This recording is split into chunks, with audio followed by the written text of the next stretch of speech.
I'm going to show you where I've been for the last 4 months.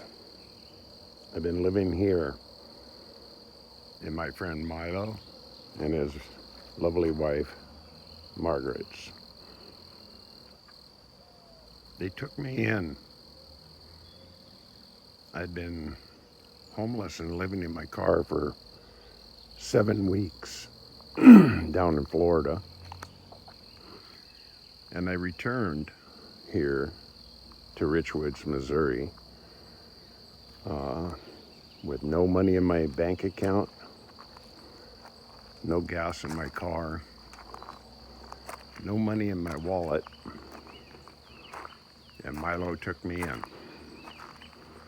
And he allowed me to be of service to him, to stay here and give him a hand. And so I did. Now, this is his garage. It's a big garage. And he builds hot rods, restores them. Here's a truck that's in process, a 1956 Chevy 3/4 ton. Cars that are being fixed. I've seen so many come and go. Milo's been a gift. We've shared awesome experience together, and I love the brother dearly. And this is where I have been camping. It's kind of like having a loft in a hot rod garage. And he's made me feel at home and totally comfortable. And for this, I'm grateful. This is my final day here. I'm going to be departing early tomorrow morning, and I'm going to be heading back to Arizona, which has been calling me home for quite some time. And I have friends there. I have people that are excited, waiting to see me again. And I feel the same way. I've been packing, I've been preparing, and I've got my things in order, ready to go into my car. And Milo is allowing me to store my some of my belongings here until I figure out where I'm going to land. And so down in this pit, he built this garage for $100,000 so he could build and restore and do all that. And again, I'm grateful. It's actually been a really amazing time. He's made me feel very comfortable, and I've done everything I know how to help him and be of service in servitude, because that's who I am. I don't own anything, really. I'm a steward.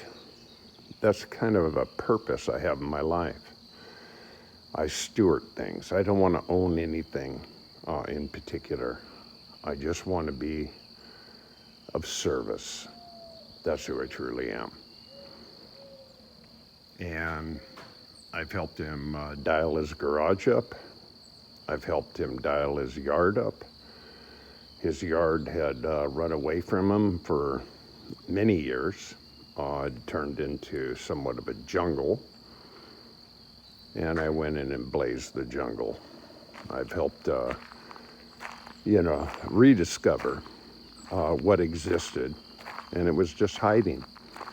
It was hiding in indigenous and invasive species. Now these two trees right here, I did that. You know, there was a lot of death in these trees, and these are sassafras trees. Now these sassafras trees, I looked at them, I studied them, and I saw spines in them that I thought looked like cactus. So I just simply removed what didn't belong. And they're beautiful. They're beautiful trees. This is a beautiful place. And I'm grateful that I've had the opportunity to be of service to Milo and his beautiful wife, Margaret. And they've embraced me for the last 4 months. So I wanted to share that part with you. And so there it is.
Welcome to Arizona.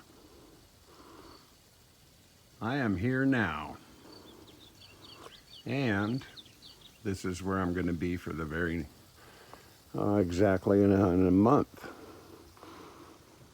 I left Missouri. I drove straight through. It's about almost a little under 1,400 miles. And this is my new assignment. Now, when I signed up for this assignment, I was taking on the responsibility of a caretaker for a B&B here in Sedona. We're actually in Sycamore Canyon, and it's 5 acres. It's 5,000 square feet home, and I'm going to take you on a little tour. Now, after I applied for this position and went through the process, and I was ultimately chosen out of several candidates. And within 24 hours of that notification, I got a email that was titled Sudden Change. And what I learned, and I knew this going in, that the house was up for sale. And in the event it sold, I'd get 30-day notice to arrange other plans. Well, with less than 24 hours of when I was accepted, I received the email that the place had been sold and that there had been a buyer agreement. And so do I still want to come? Well, truth is, I planned on relocating back to the Southwest because, well, the desert's been calling me for a while. And so I said, yeah, I'll keep my agreement. I'll be there exactly when I said. And I've had conversations with the woman who was the caretaker, who did all the interviewing. I've spoken to the owner. She lives in San Francisco. And so basically, instead of having to change beds and clean bathrooms, this is quite a spectacular bathroom, by the way. For a B&B, this place really has some awesome suites. And this is the main one that we just walked through. This is the master suite. And, you know, the living room.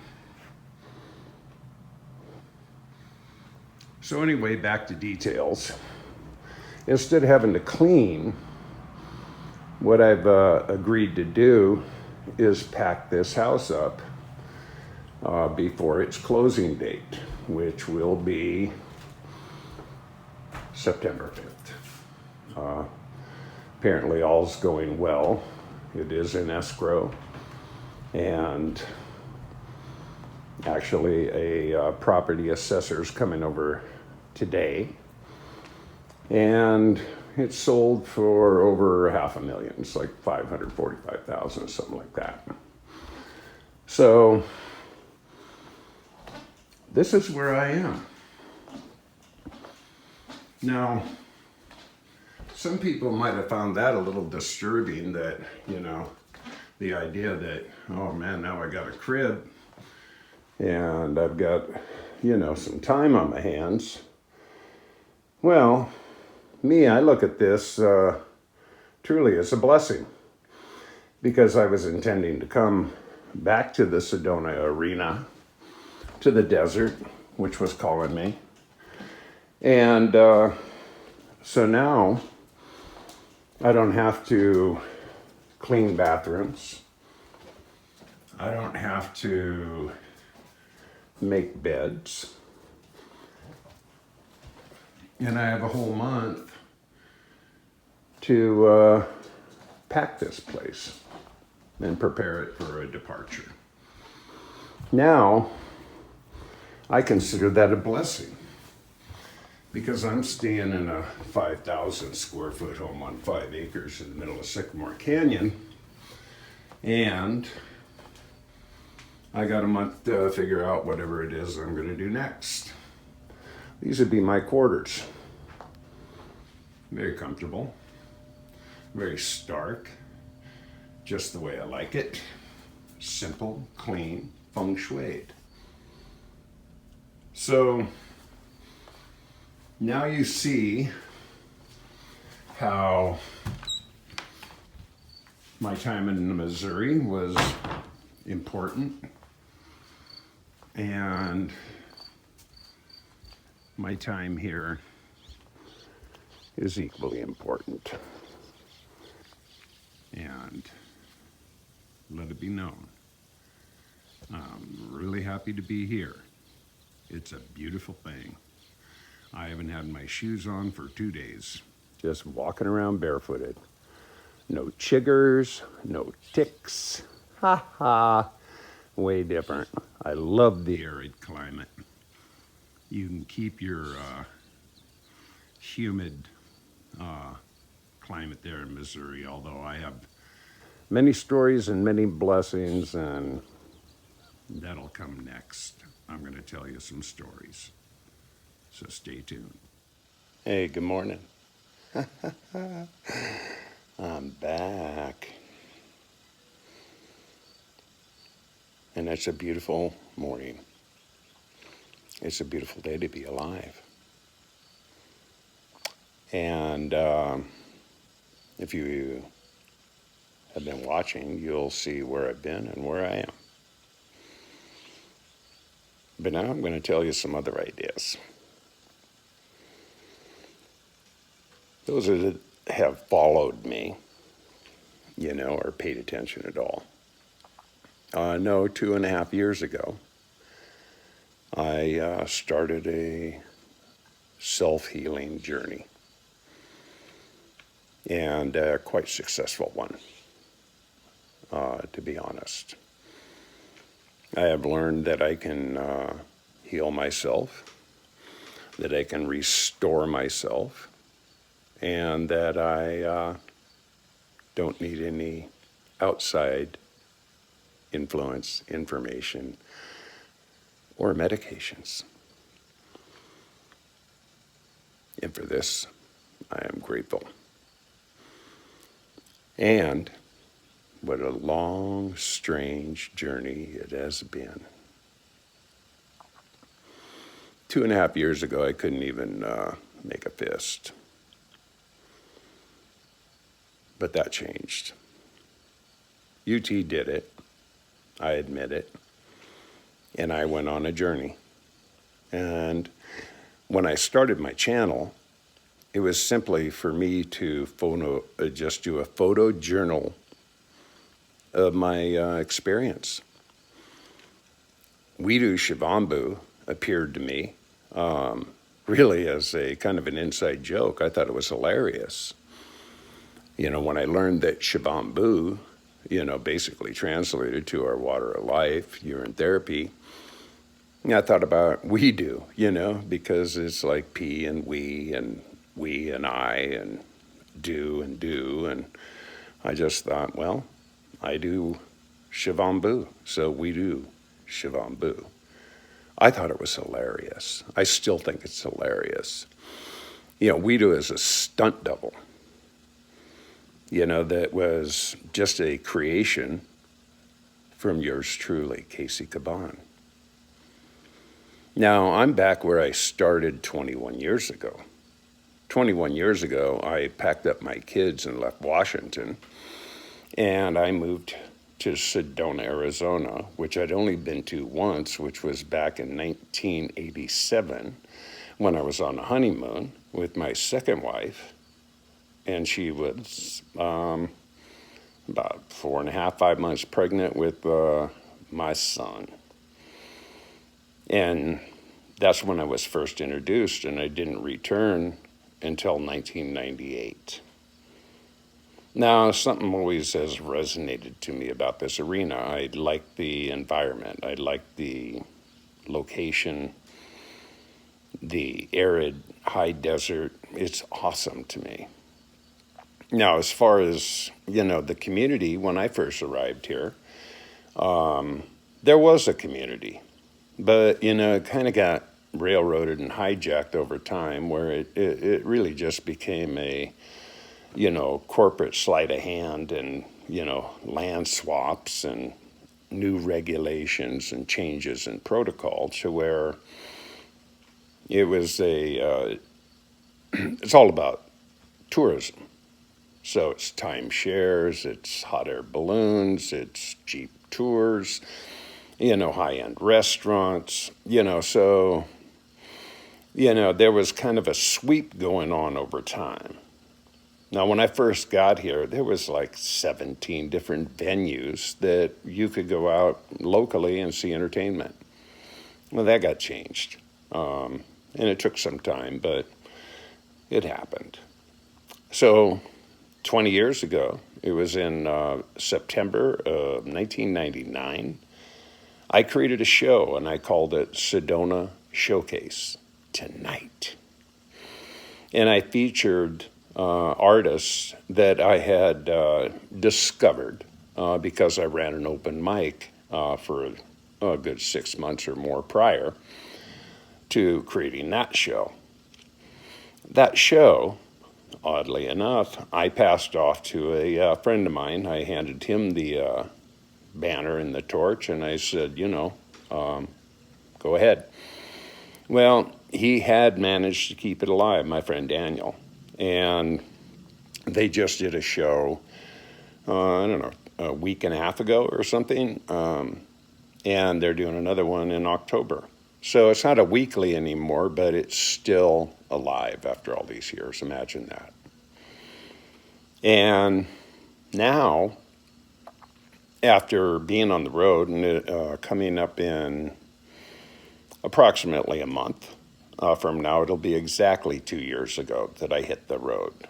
I went from the series WEEDU Speaks to WEEDU Wanders. And I've done a lot of wandering. And I kept that pretty active over time. And I've been to every corner of the country. I've traveled almost close to 60,000 miles. And I'm still processing so many life changes. Now, when I discovered the UT, I really felt like I had found my tribe. And that's why I created the High Vibe Tribe, the Peace Global Tribe, which had been more than 20 years in the making, and UT Singles, the P Harmony, which I also was just a joke. You think about it, E-Harmony, P-Harmony. I just thought it was hilarious. And I just couldn't help myself. So P-Harmony UT Singles, I created that. I created the High Vibe Tribe. I created the Peace Global Tribe. I created my YouTube channels. I kept busy. And I created tons of other shows. We went to the Orin Oracles Live. Cayce Kaban, Saturday morning cartoons. We do Wanders, the next generation, cartoons, next generation, because this is who I am. I'm a writer. I'm a creator. I'm a feng shui master. I have nothing but patience. And I would listen carefully. Now, I want to share a quote with you. This has ancient history. And it's Lao, who was the founder, creator, or the mind behind Taoism and the I Ching. And I learned a quote from Lao over 20 years ago that's just resonated with me immediately when I heard it. And I memorized it, and I practiced it, and I still practice it daily. Quote, "Do you have the patience to remain unmoving until your mud settles and the water clears and the right action appears on its own?" Now that just stung me like a bee. I was attracted to that like a moth to a flame. And I practice that. And that's all I ever do is practice. I don't claim anything. I'm far from perfect. So, having these travels, I was in an opportune position to meet lots and lots of people. And I went specifically out of my way to connect and meet and talk to and bond with other people that were doing UT. And I have. I've actually established an amazing amount of people that I know love me. And I appreciate them. It's a divine order. But on the other hand, I met others. And the others were, I don't know, it's my intention to communicate without being derogatory, condescending, or blame. That's not what this message is about. But what I did discover in my travels, there were lots of people that were, kind of jumping on bandwagons. Looked like the party was on. It appeared that the big tent was rolling, and it was well occupied. So a lot of people got off on that. Now, it's a way different thing to have social media, kind of as your platform, and you can have all sorts of friends from afar, people you have never met. And, that's all wonderful. As a matter of fact, one of the last things I'll do, I got a couple of poems that I wrote, but I'm not going to read them right now. I'm going to finish whatever I'm talking about now, and then I'll clip in and read those. So be patient. It's all about patience. So,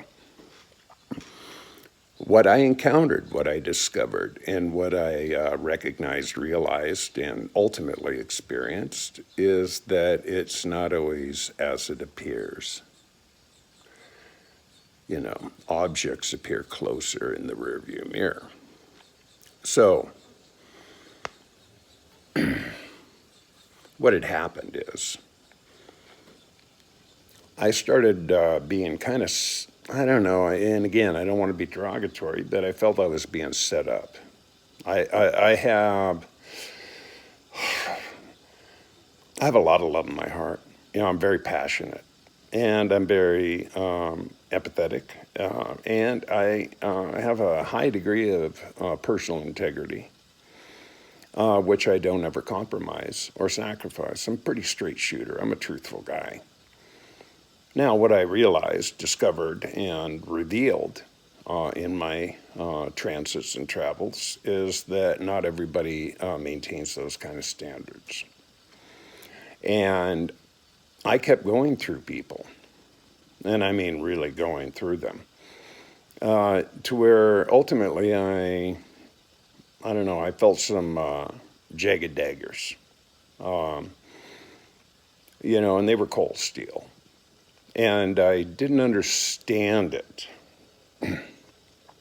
as it kept occurring, and it was like a domino. It just kept falling one after another, after another, after another. So, I also, there's a couple of short reads that I keep in my little library. One of them is by Miguel Ruiz, The Four Agreements, which, is simple. In simplified term, it is about being impeccable with your word. Don't take things personally. Don't assume anything, and do the best you can. And I think that's a sound set of agreements to maintain. And I do the best I can in doing that. So, the hardest of those, they're simple, but they're not easy because you have to practice them. And we're kind of set up and engineered to be okay with little white lies. You don't want to do this and say that and da-da-da. And not taking things personal. Wow, that one is really tough. It's really a big habit to break, and not assuming anything. That one also. One of the first quotes I ever remember writing, and I have been writing and cataloging my work for 40 years plus. I have 7 bodies of work in the Library of Congress, so I took my work seriously. And the earliest quote was, "Do not assume, expect, or anticipate anything from anyone at any time, because it's a setup for a disappointment every time." Now, I imagined that when I was in my 20s. And I totally trusted it then, and I still trust it now. So, do not assume. Fourth agreement, do the best you can. And I continue to do that. Now, what's next for me? I really am not sure. But things I've also learned is I just trust. I do have the patience to remain unmoving till my mud settles and the water clears and the right action appears on its own. That is a practice that I can stand by.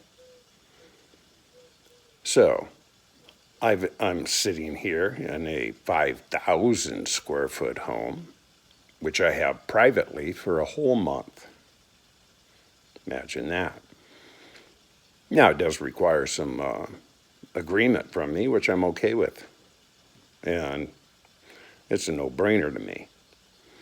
I have a whole month in order to recreate, reestablish, and see what appears.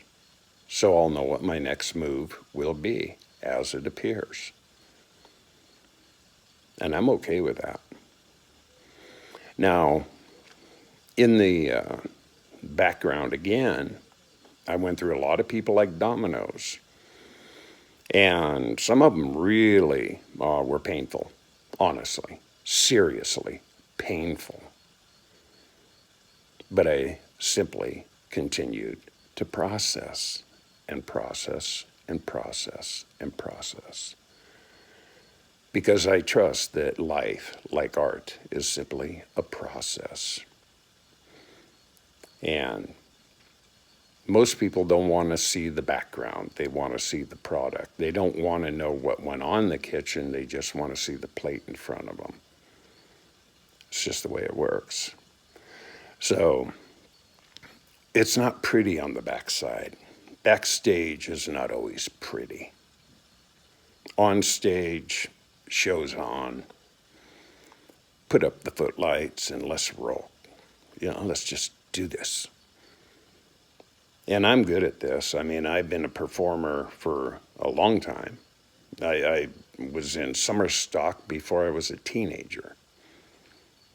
I've done motivational speaking and seminar training and sales training, and went to film school and broadcasting school. And it's always been my passion. Writing and filmmaking and storytelling has always been my passion. So regardless of all the other work, all the contracting and handyman and whatever, I've done a lot of different things, professional chef. That was then, this is now. More importantly than anything else, I never concern myself with what I am doing or what I have, and I have little by choice. By choice. I'm a minimalist. But my biggest focus, my most important aspect of my living is being. First and foremost, I'm a human being. That's what I practice at, is beingness. What I do and what I have is so incidental, has absolutely nothing to do with character. Nothing. People put way too much importance on things that are really insignificant, and they stress themselves out over it. You may own a home, you may own a business, you may own boats and, big things, but do you really own them, or do they own you? Most people have no clue what freedom is. Most people are simply slaves. Slave to their debts, their agreements, their commitments. without ever realizing how entrapping and enslaving it really actually is. Now, somehow I was never meant to own property, and I'm okay with that. Again, I didn't take that personal. But what I am is a steward.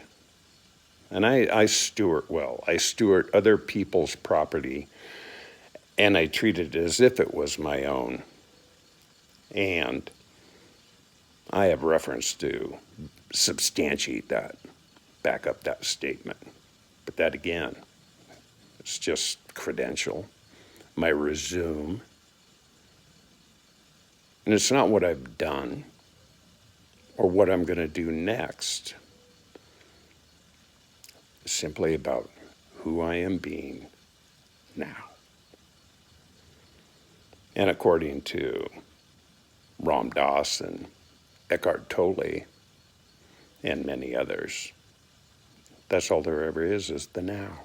Be here now. And that's real tough for some people, being in the now. And that's why I learned in my traversing travels that what you see on social media, what you experience and all the thumbs ups and the little hearts and waves, that when you actually encounter people that are more conditioned and comfortable by being kind of anonymous in a social media platform, they behave quite differently when you meet them in person. Quite differently. Now, like I said, I have met many people. And I know who my tribe is. I do. They send me personal messages. They ask me how I'm doing. They wonder what happened. Where did I go? What, are you okay? I'm always okay. Even when I'm not, I'm okay. Because it's the process. It's the process. You know, I can remove myself or I can include myself. I know what it is to go through all the human conditioning. Depression, I know it well. Suicidal tendency, thoughts, and action. You know, what it feels like to be abandoned. You know, distant from your own family. And I experience that very well now. That's just the way it rolls. So, should I be different? Should I do what others think I should be doing? Behave the way other people think I should? I don't think so. Because if I don't think for myself, I know others will gladly do it for me. And I'm not interested at all to have others' opinions influence my thinking. I am an individual. I'm independent. I'm imaginative and creative. And I trust my experiences. I trust my instincts. Most people don't trust their instincts. That's where they go sideways. Their mind chatter will jump in, and they'll go through all the gyrations to make it happen, to think it out, you know, to remain kind of hidden. You know, in the old Wizard of Oz, pay no attention to the man behind the curtain.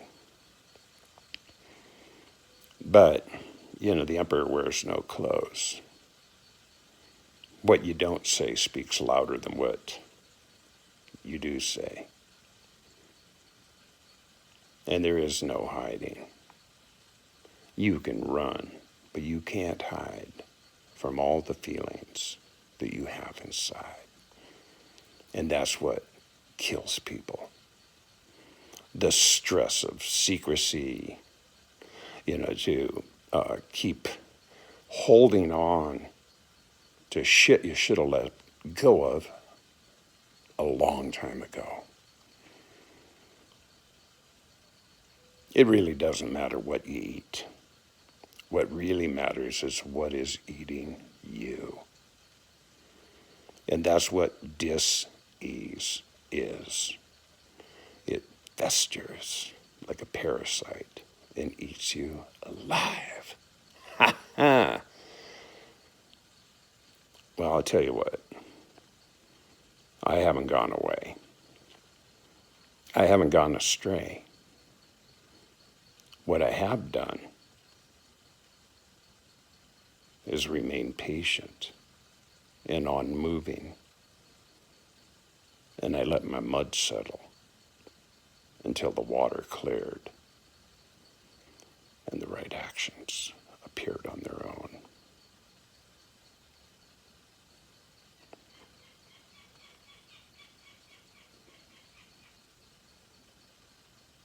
And I'm really okay. I am really okay. I appreciate people's concerns, but I'm not anybody's boy.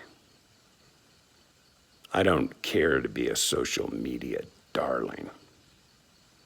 I want to know people, real people, people with character, integrity, that are willing to have their true colors revealed. And when I see those rainbows, I recognize them. The others, the dark cloud is still hovering over. And until the light appears, there won't be a rainbow. It's just how it rolls. So, I have chosen selectively, consciously, to basically remove myself in the way that I was prior to social media. I'm limiting my exposure. I have resumed my private life because the public life, man, that's some goofy shit. Have a cigar.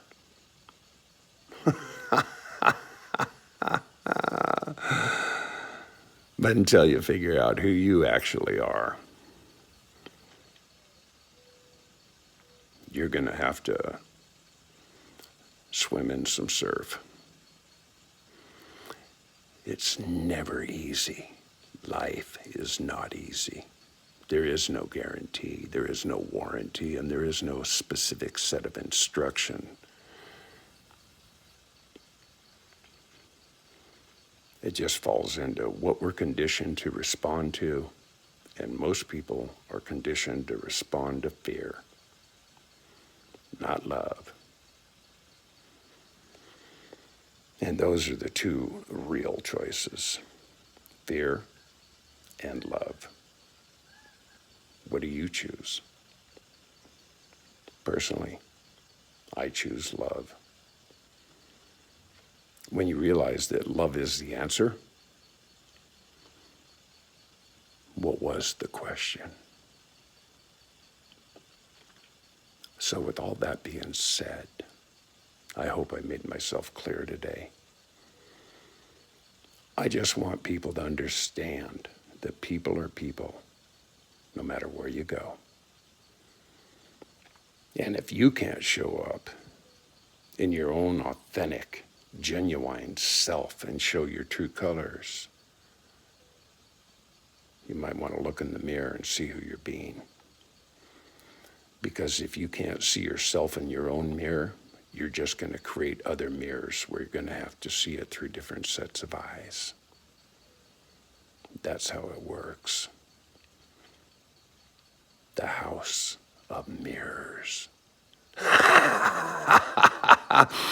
It could be the horror house. It could be the fun house.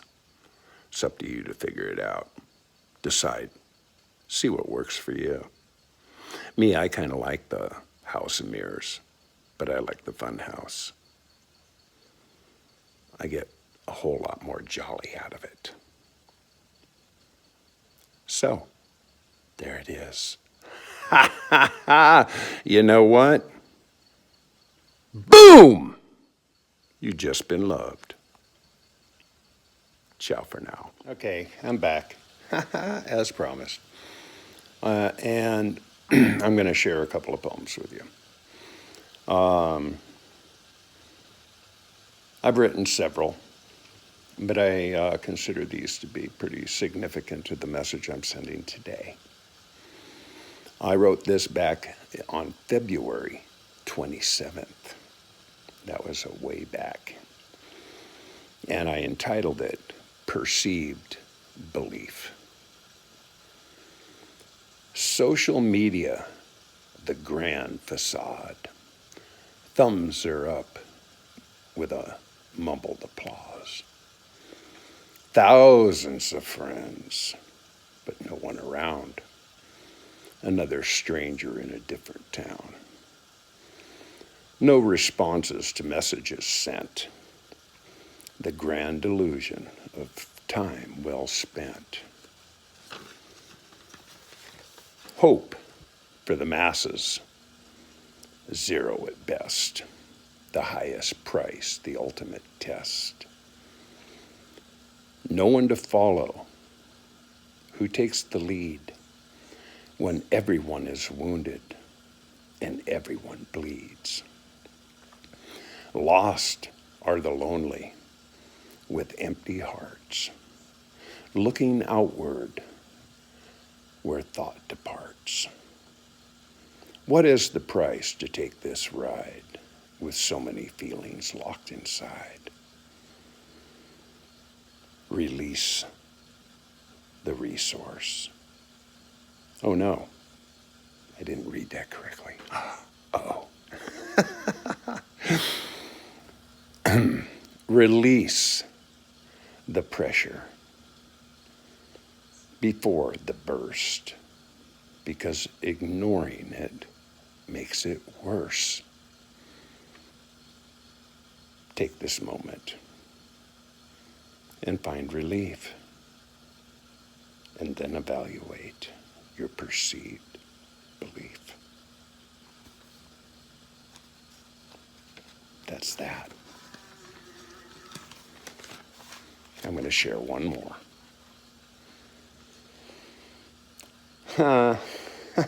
You know why? Because I can. I do what I do because of who I am. And I entitled this one, Am I Possibly You? My folly grows deep within, like smoldering ash, smoke in the wind. Beneath the rocks, crabman crawls, shelled in armor, where pens have scrawled. Weirder than weirdos, a society freak, cause and effect wherever I speak. Whatever I say seems absurd, and it's not what I'm saying, it's what you heard. The turnstile is open, crowds usher through. As I stand alone, am I possibly you? So, there you have it. And I wrote that one the following day. That was on the 28th of February. There's been a few more thoughts since then, but I'm going to leave it at that for now. And again, I assure you, boom, you've just been loved. Ciao for now.